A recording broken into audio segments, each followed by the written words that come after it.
오늘 저는 참 복의 뿌리 그런 제목으로 이번 한 주간 동안 참 복의 뿌리가 무엇인지에 관한 하나님의 말씀을 전하려고 합니다. 우리는 지난 한 주간 동안 백배 축복의 성경적인 원리, 백배 축복의 비밀이라는 주제로 부흥회를 은혜롭게 마쳤습니다. 정재율 목사님께서 성경적으로 축복의 말씀을 선포해 주셨는데, 오늘은 그 부흥회의 결론처럼 여러분과 함께 참복의 뿌리라고 하는 제목으로 말씀을 나누려고 합니다. 저는 이 복이라고 하는 것이 큰 흐름이 7가지가 있다고 그렇게 생각을 합니다. 그 7가지가 뭘까 하는 거죠. 이 7가지를 잘 좀 기억하고 또 이해하고 성경적으로 파악하는 것은 너무나 중요하다, 그런 생각이 듭니다. 우리가 이미 배운 대로 창세기 1장 28절에 복의 원형과 같은 것인데, 하나님이 그들에게 복을 주시며 그들에게 이르시되 생육하고 번성하여 땅에 충만하라, 땅을 정복하라, 바다의 고기와 공중의 새와 땅에 움직이는 모든 생물을 다스리라 하시니라 그랬습니다. 이 복이라고 하는 것이 첫 번째의 복은 7가지의 복 가운데 첫 번째 복이 바로 이제 아브라함의 복인데요. 이 아브라함의 복은 신학적으로 아들이라고 하는 son, sonship이라고 하죠. ship, sonship. 이 아브라함의 복이 사실은 생육하고 번성하고 충만한 복입니다. 생육, 번성, 충만. 이 sonship의 대표자가 바로 이제 아브라함인데요. 하나님을 잘 경외하고 그 하나님을 섬기고 그 하나님을 믿을 때 이 아브라함의 복이 임하는데, 그 아브라함의 복은 하나님을 믿고 나면 내가 잘 될 뿐만 아니라 자손 대대 자손이 잘 된다 하는 것입니다. 하나님을 믿음으로 말미암아 여러분뿐만 아니라 자손 대대까지 축복이 계대가 되고 흘러가게 되기를 주의 이름으로 축원합니다. 두 번째의 복은 다윗의 복입니다. 다윗의 복. 이 다윗의 복을 신학적으로는 킹이라고 하는 왕, K-I-N-G, 킹십이라고 합니다. 이 다윗의 복은 뭘까? 그것은 정복하고 통치하고 다스려서 하나님의 나라를 완성하는 것입니다. 정복, 통치, 그 다음에 하나님의 나라를 완성하는 것이다 그랬습니다. 이 킹십의 대표자가 바로 다윗인데요. 우리가 그저 하나님을 믿어서 나만 잘 되고 우리 가정만 잘 되고 우리 국가만 잘 되는 이런 범위에서 벗어나기를 주님이 원하시는 것이죠. 그 영향력이 세계로 향하라 하는 것입니다. 이 다윗의 복이라고 하는 것은 어찌 보면 국가와 세계에 영향력을 끼치는 리더십과 같은 것입니다. 아브라함의 복에 머무르는 것은 하나님이 원치 않고, 이 복이 점점점 확장되어 퍼져나가서 선한 영향력이 끼쳐지는 이 다윗의 복을 받는 그런 여러분과 여러분의 가족들, 또 우리 나라가 될 수 있기를 주의 이름으로 축원합니다. 자, 아브라함의 복과 다윗의 복, 이 복이 결국은 범죄로 말미암아 다 어그러지고 제대로 된 복을 받지 못하게 되었죠. 이 갈라디아서 3장 13절에 보니까 그리스도께서 우리를 위하여 저주를 받은 바 되사 율법의 저주에서 우리를 속량하셨으니 그랬습니다. 결국은 율법의 저주를 십자가상에서 깨끗하게 속량하시고, 마태복음 1장 1절에 이 복음, 복 중의 복이, 이 복음을 이렇게 설명을 하죠. 아브라함과 다윗의 자손 예수 그리스도의 세계다 그랬습니다. 아브라함과 다윗의 자손 예수 그리스도의 세계다. 정말 최고의 복은 뭘까? 복 중의 복. 그것은 바로 복음이요. 예수 그리스도라는 사실을 믿으시기를 바랍니다. 자, 그런데 갈라디아 3장 14절에 보니까 이는 그리스도 예수 안에서 아브라함의 복이 이방인에게 미치게 하고 또 우리로 하여금 따라하세요. 믿음으로 말미암아 성령의 약속을 받게 하려 함이라. 예. 정말 복음이 복된 정말 최고의 복이죠. 예수 그리스도 가장 위대한 복 중의 복인데 그 예수 그리스도가 십자가에 못 박혀 죽으시고 난 다음에 우리에게 부활과 함께 주신 선물이 뭘까? 모든 사람들 사모하는 자에게 주신 복이 바로 신령한 복, 거룩한 복, 성령 충만의 복인 것입니다. 자, 성령 충만해야 우리의 인생이 바뀌기 때문이죠. 신령한 복, 거룩한 복, 성령 충만함이 얼마나 복 중에 복인지 모르겠습니다. 성령으로 충만한 오늘 귀한 시간 말씀을 우리가 받을 때도 아멘하고 성령 충만하시기를 주의 이름으로 축원합니다. 성령 충만한 사람들에게 임하는 복이 뭘까? 그것은 능력과 함께 삶이 뒤바뀌는 인격이 달라지기 시작을 하는 것입니다.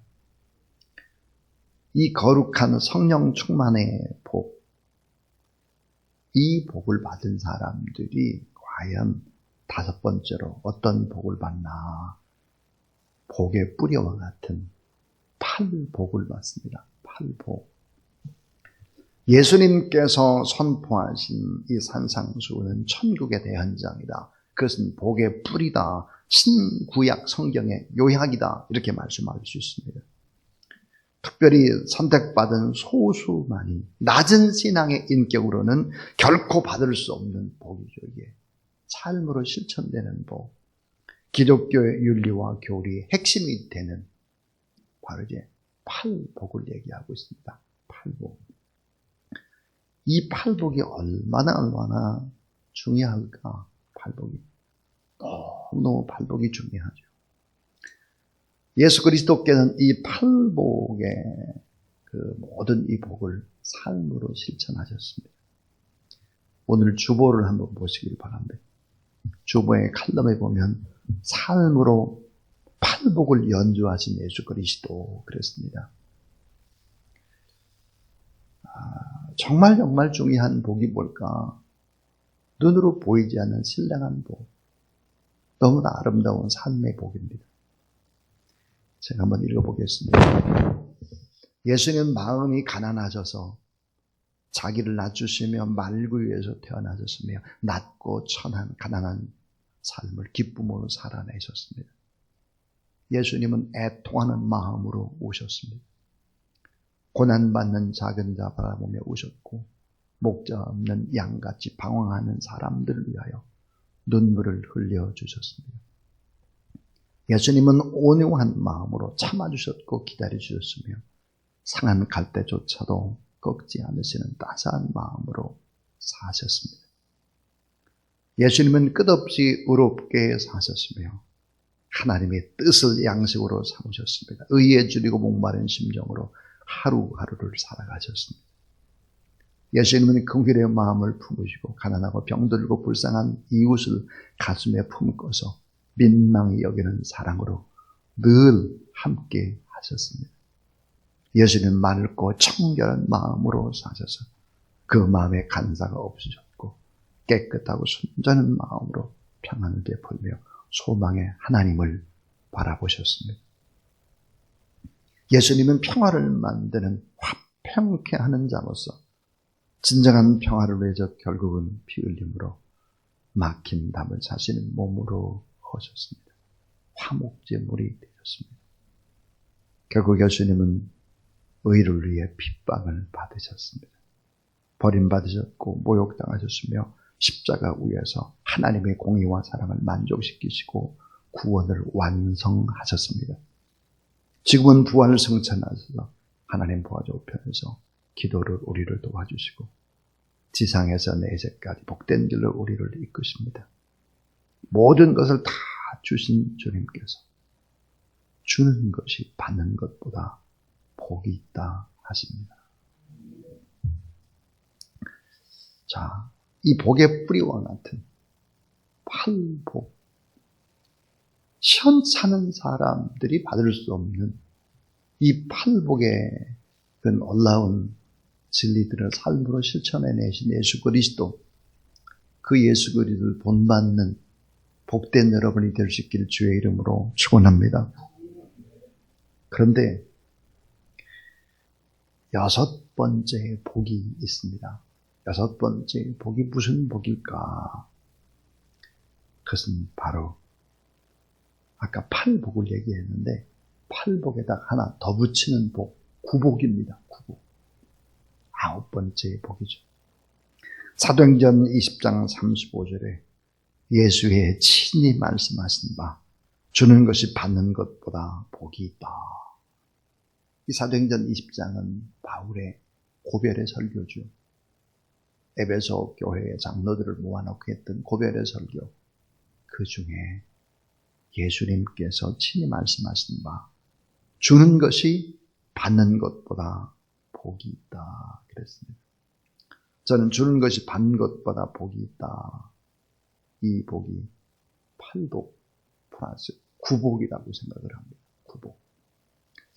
우리가 예수 그리스도를 받았다면 예수 그리스도를 주는 자가 되고 우리가 소유한 모든 것들을 다 나누고 베푸는데 예수님처럼 자신의 소중한 모든 것들 다 바친 것처럼 주는 일에 온 힘을 다하는 저와 여러분, 특별히 복음을 5대양 6대주의 전세계 열방을 향해서 복음을 나누고 베푸는 일에 온 힘을 다하는 저와 여러분, 또 우리 교회, 한국교회가 될 수 있기를 주님의 이름으로 축원합니다. 근데 이 복, 지금까지 6가지를 얘기했습니다. 아브라함의 복, 거기다 다윗의 복, 그 다음에 정말 복의 시작인 복음의 복, 또 신령하고 거룩한 성령 충만의 복, 거기다가 복의 뿌리와 같은 팔복, 그 다음에 9번째 구복, 그 다음 마지막 7번째입니다. 여러분 따라하세요. 아직도 좋은 것은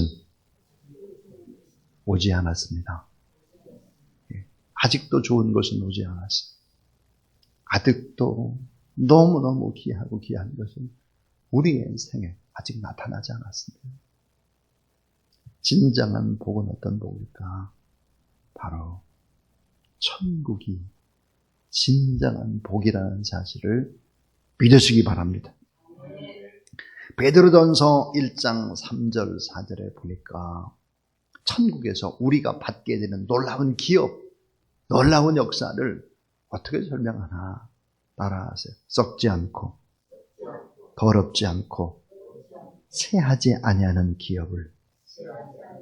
자, 썩지 않고 더럽지 않고 쇠하지 아니하는 기업을, 영원한 기업을 우리에게 주신다 그랬습니다. 돈 다 썩는 거예요.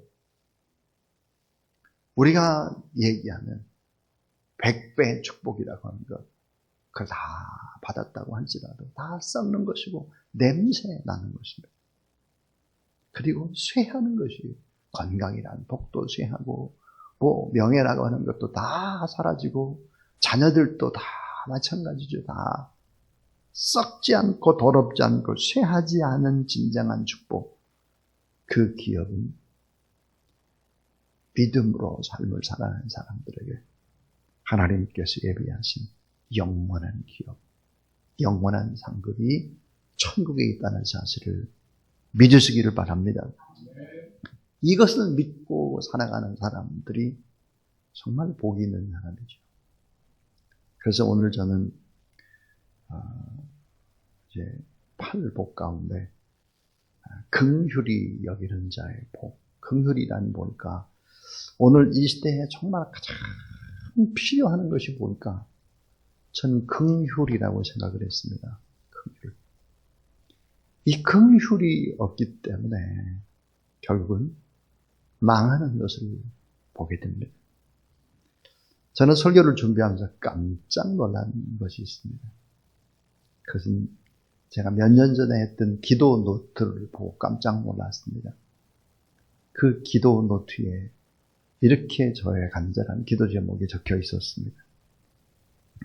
대한민국 국정의 최고 통수권자에게 박근혜 대통령께 지금 꼭 필요한 것은 슬퍼할 수 있는 능력, 슬퍼하고 눈물을 흘릴 줄 아는 능력, 긍휼의 능력이 아닐까. 강한 이미지, 법을 어기면 일벌백계 하겠다고 하는 강한 모습보다 슬픔에 잠긴 사람들에게 그 곁으로 다가가 울 수 있으면 좋겠다. 진정한 힘, 그 힘은 긍휼히 여기는 능력이 아닌가. 박근혜 대통령에게 긍휼히 여길 수 있는 따뜻한 어머니의 눈물을 허락하소서. 저의 기도 제목이었습니다. 사실 요즘 문재인 대통령을 바라보면서도 똑같은 기도를 하고 있습니다. 저렇게 나가면 곤란한데, 저렇게 통치하고 저렇게 해 나가면 틀림없이 어려움이 있는데, 긍휼이라고 하는 그 사실들을 잃어버리고 있는 오늘의 권력 앞에 감히 긍휼의 마음을 달라고 저는 기도하고 있습니다. 크리스찬들이 누굴까? 크리스찬들은 하나님 앞에서 심령이 가난한 사람이 크리스찬이다. 그리고 죄에 대해서 심각하게 애통하고 내 가슴을 칠 줄 아는 사람이 크리스찬이다. 동시에 하나님의 거룩을 바라보는 온유한 모습을 가진 사람이다. 그리고 의에 줄이고 목마른 사람이다. 성경은 그렇게 얘기합니다. 그런데 이러한 성품들은 하나님 앞에서 크리스찬이 누구인가 말씀하시는 귀한 말씀인데, 오늘 긍휼히 여기는 자, 그것은 바로 사람과의 관계를 얘기하고 있습니다. 심령이 강한 자, 애통하는 자, 온유한 자, 의에 줄이고 목마른 자는 하나님 앞에서 크리스찬이 누구인가를 보여주는 것이라면, 오늘 이 앞에서 말한 네 가지의 복과 대조적으로 사람들과의 관계에서 크리스찬의 성품이 어때야 되나, 긍휼히 여기는 그런 마음을 품고 살아야 된다 하는 것이 오늘 본문입니다. 자, 긍휼이라고 하는 것이 뭘까요? 긍휼. 여러분, 긍휼이 뭐라고 생각합니까? 긍휼은 바로 자비와 인자와 사랑의 뜻을 가지고 있습니다. 자비와 인자와 사랑의 뜻을 가지고 있죠.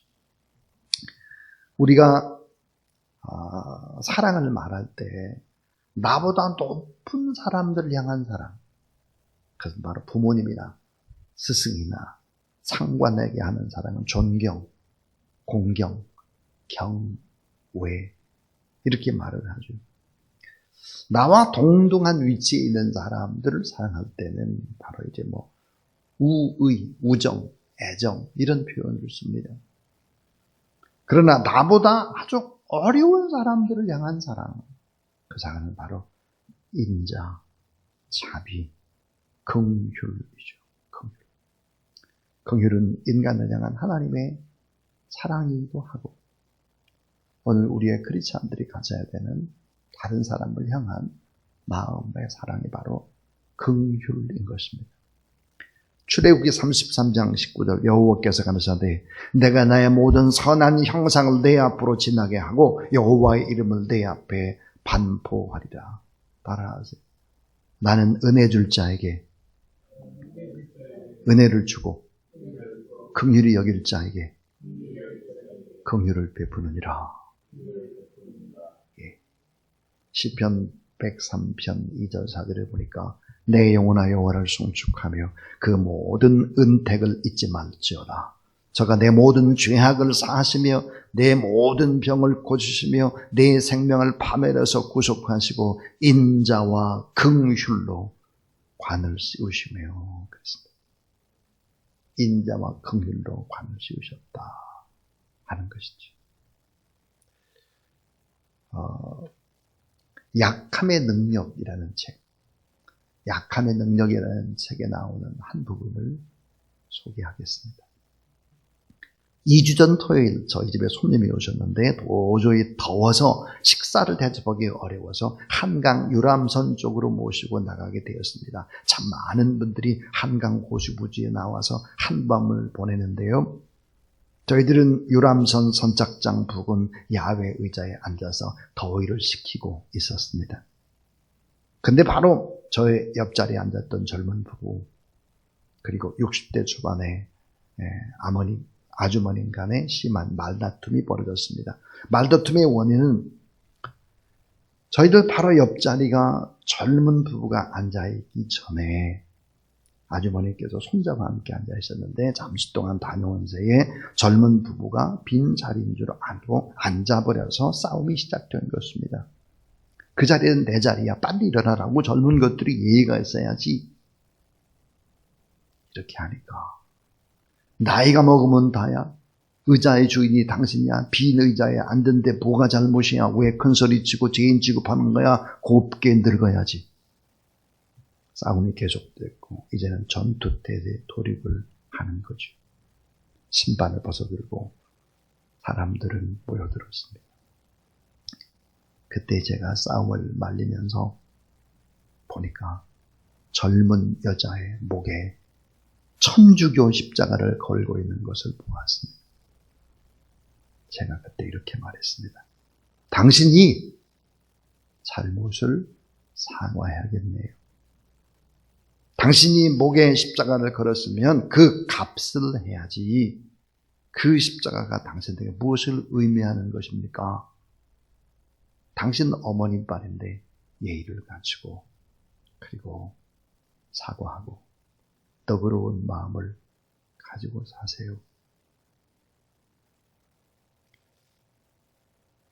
그렇게 이제 소개하고 있습니다. 참 많은 사람들의 양보가 없죠. 긍휼이 없습니다. 따뜻함이 점점 식어져 가는 것만 같습니다. 책임보다는 권리만 주장하고 있는 사회, 비정한 사회가 되고 있죠. 긍휼이 뭘까요? 따라하세요. 불쌍히 여기는 마음. 예. 불쌍히 여기는 마음이 바로 긍휼인 것입니다. 예수님은 배반한 제자들, 고수한 제사장들, 비겁하게 사형 선고한 빌라도, 십자가에 못질한 거칠고 무지한 로마 병정 모두에 대해서 원망과 적개심을 가질만 한데 십자가상의 주님 이렇게 기도하십니다. 아버지여 저들의 죄를 용서하소서. 저들이 하는 일을 알지 못하나이다. 그리고 그들을 불쌍히 여겨주신 것이죠. 나사로의 무덤 앞에서도 주님은 눈물을 흘리셨습니다. 긍휼이라고 하는 것이 뭘까요? 긍휼이라고 하는 것은 용서하는 넓은 마음입니다. 마태복음 18장 35절에 너희가 각각 중심으로 형제를 용서하지 아니하면 내 천부께서도 너에게 이와 같이 하시리라 그랬습니다. 긍휼히 여기는 마음이 있어야지 되지. 그게 있어야 기도 응답도 되는 거예요. 어제 한참 설교 준비를 하고 있는데 노정희 집사님이 오셨습니다. 이 노정희 집사님은 홀로 딸 하나를 키우고 있는 그런 믿음이 좋은 집사님이죠. 토요일날 되면 이 성전에 와서 이 성전을 쓸고 닦는 조용한 성품의 사람입니다. 근데 노정희 집사님께서 이렇게 간증을 했습니다. 목사님, 저 부흥회 때 씨앗 예물 드리고 나서 그 다음 날도 100배의 축복을 받았습니다. 그렇게 간증을 했습니다. 사실은 이것이었습니다. 씨앗 예물을 하나님 앞에 드리려고 통장을 찍어봤더니 단돈 2,000원밖에 없었다 그랬어요. 단돈 2,000원 통장. 근데 자기의 딸 나이 통장을 찍어봤더니 4만 원이 있었습니다. 그 4만 원 가운데 3만 원을 찾아서 2만 원은 씨앗 헌금에다가 넣고 1만 원을 혹시나 해서 이제 지갑에 넣은 것입니다. 그리고 집회에 온 거죠. 그리고 하나님 앞에 2만 원을 드리면서 이렇게 기도했답니다. 하나님, 이 2만 원은 저는 돈 2,000원밖에 없는데 2만 원은 딸의 것입니다. 딸을 100배의 축복을 주세요. 그리고 2만 원을 헌금을 한 것입니다. 그 다음 날 학교에서 선생님한테 전화가 왔습니다. 어머니, 장학금 받을 때는 아닌데 나이에게 혹시 도움이 될 것 같아서 나이가 장학금을 받을 수 있을 것 같기도 하고 해서 한번 신청을 해보십시오 하고 신청을 했는데 장학금이 150만 원이 들어왔습니다. 이 150만 원 장학금을 받았을 때 하나님 100배 축복이면 50만 원이 모자라는데요.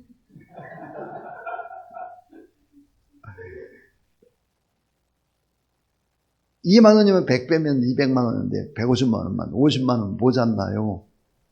그렇게 얘기를 하고 났는데 조금 있다가 띵동 하고 카톡이 들어왔습니다. 그 카톡에는 바로 복지관에서 공부를 할 때 그저 5만 원도 10만 원도 이런 기업에서 지원하는 것이 있었다고 합니다. 이번에는 두산 그룹에서 지원하는 것이 통장에 보니까 50만 원이 들어왔습니다. 그래서 200만 원이 채워진 거예요. 그래서 그런 간증을 하면서 눈물을 흘리는데 제 마음속에는 그런 생각이 들었습니다. 통장에 2,000원밖에 없었구나. 통장에. 그리고 그분의 삶이 어떻게 살아갈까.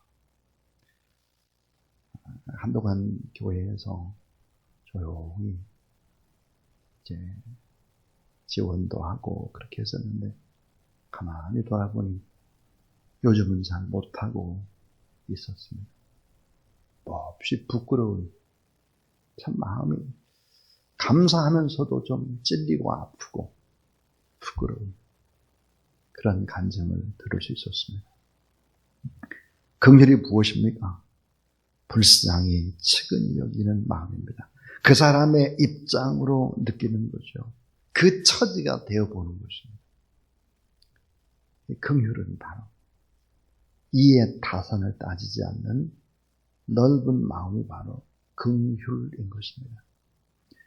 자, 긍휼을 베풀어야 될 대상이 누구일까 하는 것입니다. 그것은 바로 복음을 받아들이지 않아서 목말라 하는 사람들입니다. 에베소 2장 4절 5절에 긍휼에 풍성하신 하나님이 우리를 사랑하신 그 큰 사랑을 인하여 허물로 죽은 우리를 그리스도와 함께 살리셨고 너희가 은혜로 구원을 얻은 것이다 그랬습니다. 사랑을 이미 받고 은혜를 이미 받은 자는 사랑을 증거해야 될 그런 책임이 있는 사람들이죠. 그래서 복음을 받아들이지 않는 목말라 하는 사람들에게 우리는 긍휼을 베풀어야 하고 우리를 박해하는 사람들에게도 긍휼을 베풀어야 하죠. 스데반 돌팔매질을 당하면서도 꼭 예수님처럼 기도했습니다. 저들의 허물을 용서하여 주소서. 우리가 베풀어야 될 긍휼의 대상이 누굴까요? 마태복음 25장에 보니까 지극히 작은 자들이었습니다.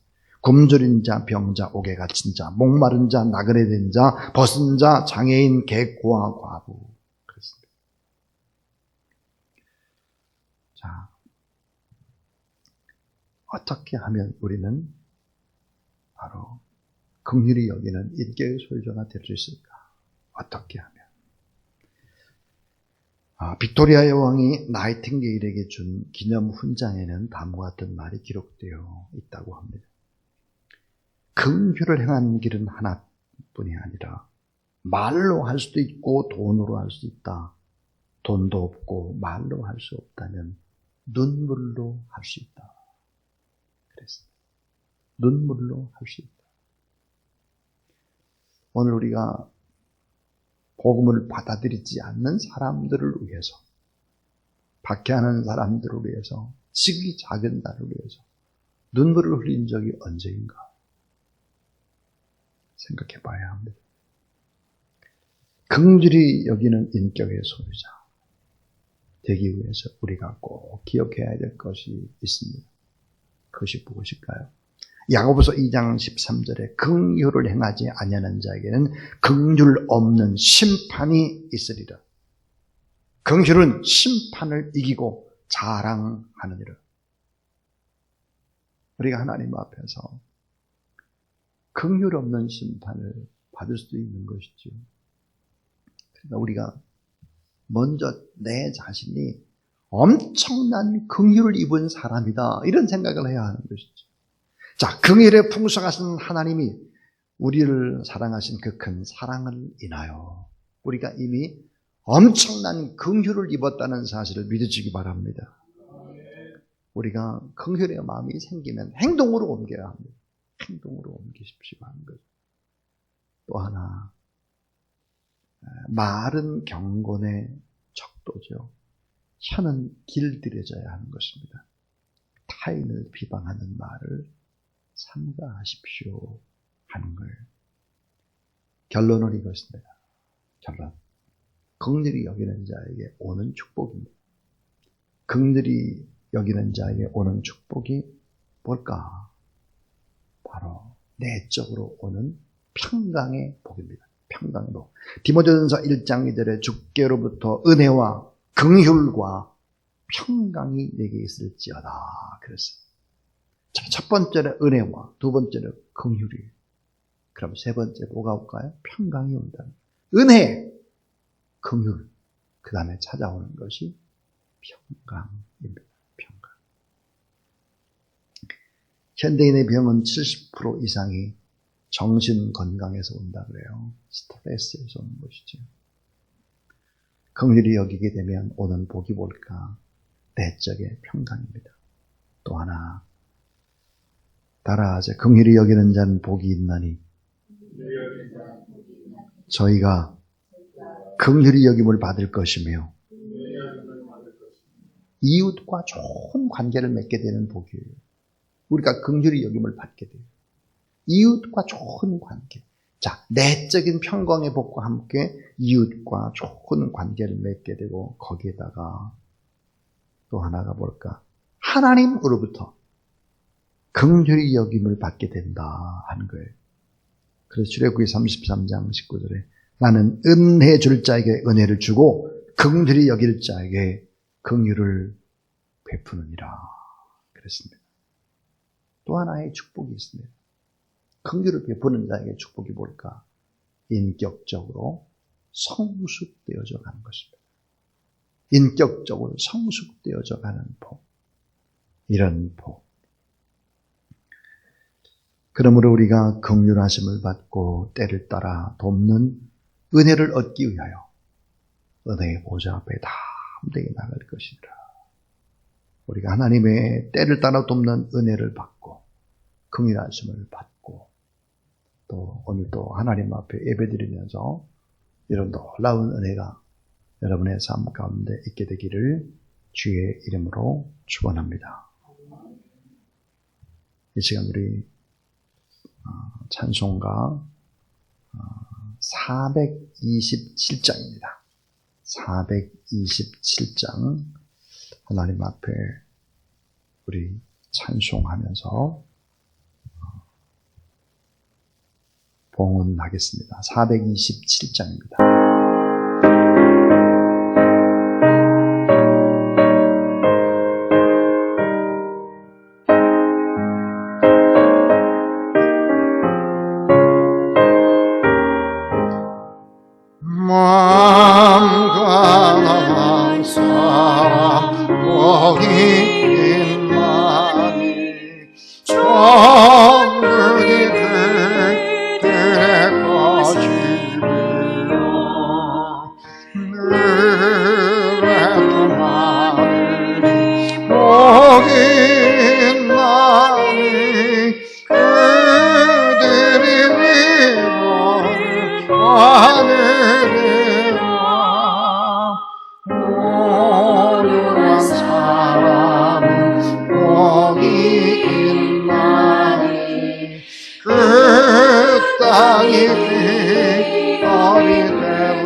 정결한 사랑 복임나니 그들이 하나님 볼 것이라.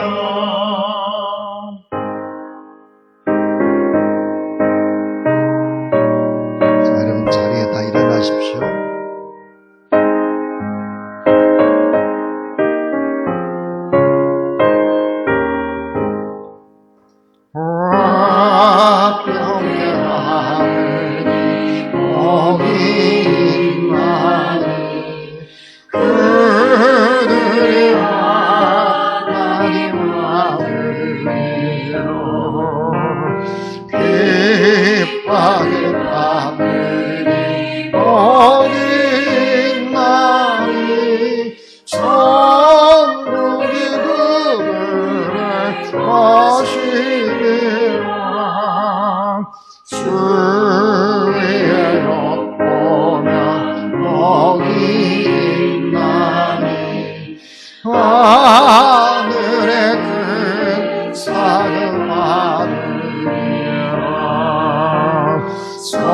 성부와 성자와 성령께 영광 영원히 동일세. 할렐루야.